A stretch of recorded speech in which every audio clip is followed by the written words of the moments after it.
enseignant et tu te demandes comment tu vas faire pour réussir à faire bouger tes élèves tout en respectant la distanciation sociale dans ta classe. Tu te demandes comment tu vas pouvoir amener du mouvement dans leur journée et aussi des outils pour les aider à apaiser leur esprit, à calmer les élèves à travers cette période où on vit plein d'incertitudes.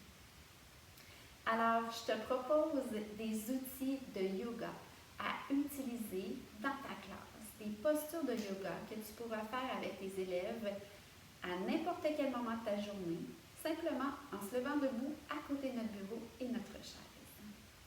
Alors, je me présente, je suis Annie Lauzon, je suis formatrice en yoga des jeunes et fondatrice de l'école Yoga Expansion et auteure du livre Le yoga, c'est amusant. Alors, on va, dans cette vidéo-là, te présenter quelques postures de yoga. Donc, à l'instant, je t'invite à te lever avec moi pour expérimenter les postures, pour ensuite être capable de les faire avec tes élèves. Donc, je me suis levée debout, je suis juste à côté de mon bureau, je n'ai pas besoin d'aller loin. Et on va commencer par te faire découvrir la posture de la montagne. Donc, pour faire la montagne, on place les mains devant notre cœur, les deux pieds sont parallèles. On prend une grande respiration. Et à l'expiration, on sent nos pieds qui se déposent dans le sol. Et dans la montagne, on fait simplement respirer nos étudiants quelques respirations. On inspire et on expire. Inspirer, c'est comme quand on sent une fleur. Expirer, c'est comme quand on veut souffler une chandelle. Et tu le refais quelques fois. Inspire. Expire. Une montagne, c'est solide, ça ne bouge pas. Donc, imagine que tu as une grande montagne bien solide. Et à partir de notre posture de la montagne, on va s'en aller découvrir la posture de l'arbre maintenant. Donc, très simple, 3 façons de le faire avec les élèves selon leur âge. Donc, s'ils sont tout petits, on va leur demander de tenir le côté de leur chaise, de venir placer le bout des orteils au sol et avec l'autre bras, on va faire une belle branche. Alors, si les élèves sont un petit peu plus vieux, alors là, ce qu'il faut faire attention, c'est qu'ils ne s'accotent pas sur la chaise au complet. On leur propose de simplement venir garder l'équilibre avec la main qui est ici. On peut venir placer le pied à l'intérieur du mollet, pas sur le genou.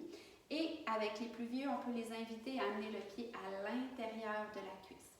On va avoir des tout petits qui vont être déjà capables de faire ça, mais à ce moment-là. Alors là, c'est important que chacun respecte son niveau. Donc, si on perd l'équilibre, comme ça, on redescend juste avant et on va venir placer le pied à l'intérieur. Donc, main devant le cœur. Et là, je choisis la position de mes branches devant mon cœur, les bras vers le ciel, où je peux ouvrir comme une belle forêt. Alors voilà, tu as découvert la posture de l'arbre. Et ici, on peut s'amuser à compter. Alors, si on a des mathématiques à faire, on peut faire des bonds de 2. On peut compter jusqu'à 20. 2, 4, 6, 8. On peut s'amuser à compter en disant yoga aussi. Yoga 1, yoga 2, yoga 3. Alors, je vous laisse vous amuser avec cette posture-là. L'important, c'est de faire ce mouvement-là des deux côtés. Donc, une fois que vous avez fait un côté, on revient, on prend le temps de s'enraciner et on va amener le pied à l'intérieur et on va aller faire la posture de l'arbre de l'autre côté. Alors, vous choisissez encore une fois pied au sol, pied au mollet ou pied à l'intérieur de la cuisse et la position des bras. La deuxième posture que je vous présente, qui est une posture que j'adore, qui permet de gérer les émotions, nos émotions, c'est la posture du volcan. Donc, la posture du volcan, c'est une posture où on va amener les enfants dans leur feu intérieur. Donc, quand on est en colère, on sait que les enfants ont souvent des maux de ventre liés au stress, liés aux émotions. Donc, on nous enseigne même maintenant qu'on a un deuxième cerveau, le nerf vague qui descend, qui est connecté au niveau du ventre. Donc, l'importance de faire ces mouvements-là avec les jeunes. Donc là, si l'enfant, on doit ouvrir les jambes comme pour faire un beau triangle, les mains sur le ventre. Et on va leur faire fermer les yeux et on va leur faire prendre quelques respirations. On inspire. On expire et on prend le temps de ressentir une émotion.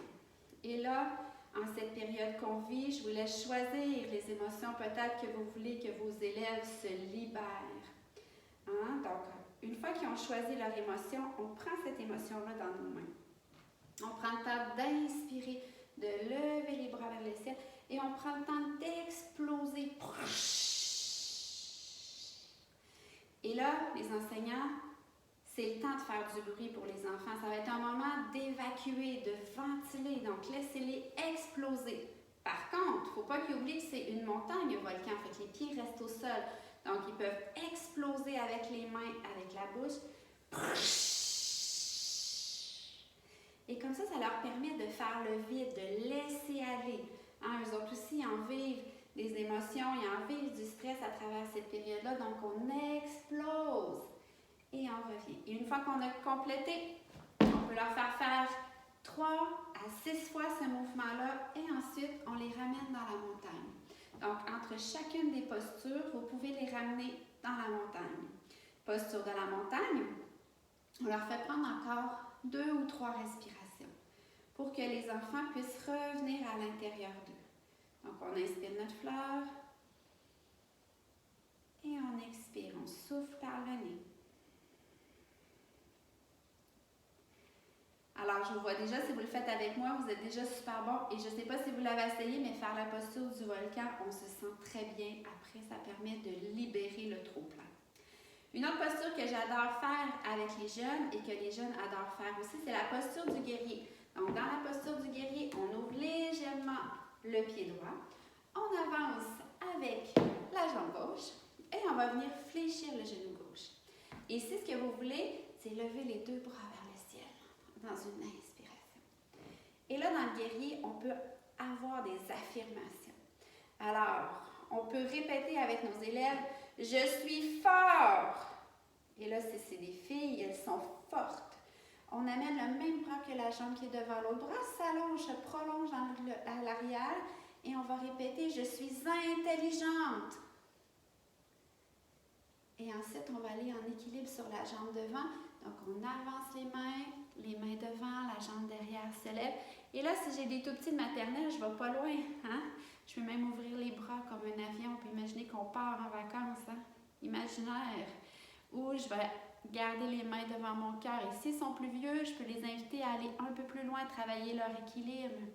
Restez bien concentrés, respirez et on revient. Et ensuite, on le fait de l'autre côté. Donc, cette fois-ci, je vais le faire un petit peu de côté pour que vous puissiez mieux voir. Donc, ça va être la jambe droite qui va devant. On va fléchir le genou. On va lever les bras vers le ciel. On inspire. Je suis forte. On amène la main devant. Toujours la même main du même côté. Je suis intelligente. Et je m'en vais en équilibre. Et là, je vais être sur ma jambe. Donc là, vous perdez le devant de mon corps. Donc, la jambe se lève comme tantôt à la hauteur qui convient. Et on revient les mains devant le cœur. Donc ça vous permet de faire des mouvements, de les faire bouger et de travailler l'équilibre. Et quand vous êtes dans le guerrier 3, en équilibre, vous pouvez encore une fois compter avec vos élèves, compter en décroissant. 10, 9, 8, 7 ou compter en décroissant par bond de 2, 10, 8, 6, 4. Donc, on peut les faire pratiquer aussi des notions académiques à travers les postures de yoga. Et on complète notre séance avec une poupée de chiffon. Donc, on prend le temps d'inspirer, on lève les bras vers le ciel. Et à l'expiration, on va venir porter les mains vers l'avant, on relâche la tête. Et là, les bras sont mous, la tête est molle. Et là, on invite les élèves à se balancer de gauche à droite, à respirer doucement, profondément. Et on va les laisser garder les mains vers le sol, remonter les mains sur les jambes, redresser le corps, doucement relâcher les épaules.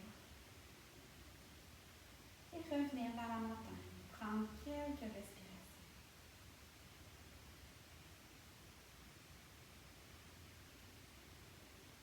Et voilà.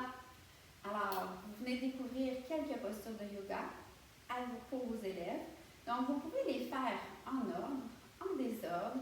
Vous pouvez choisir de faire juste une posture à n'importe quel moment dans la journée, juste pour les faire bouger un peu. Donc, on n'est pas obligé de toutes faire les postures, mais je voulais vous donner un exemple de quelques postures. Donc, on a vu la posture de la montagne, la posture de l'arbre, on a vu la posture du volcan, qui gère les émotions, le guerrier, qui est une posture de force, de courage, de détermination, et aussi la poupée de chiffon, qu'on peut faire autant au début de la séance qu'à la fin de la séance. Alors, je suis très heureuse que vous ayez été avec moi. Et je veux juste vous dire, l'important quand on fait du yoga avec les enfants, c'est de se faire confiance. Le yoga, ce n'est pas une compétition. Le yoga, on le fait pour le plaisir, pour aider à améliorer la concentration, la capacité d'attention des enfants, travailler la force, la souplesse de leur corps, tout en étant dans un climat de calme et de bien-être. Donc, rappelle-toi, le yoga, c'est un outil qui est très puissant.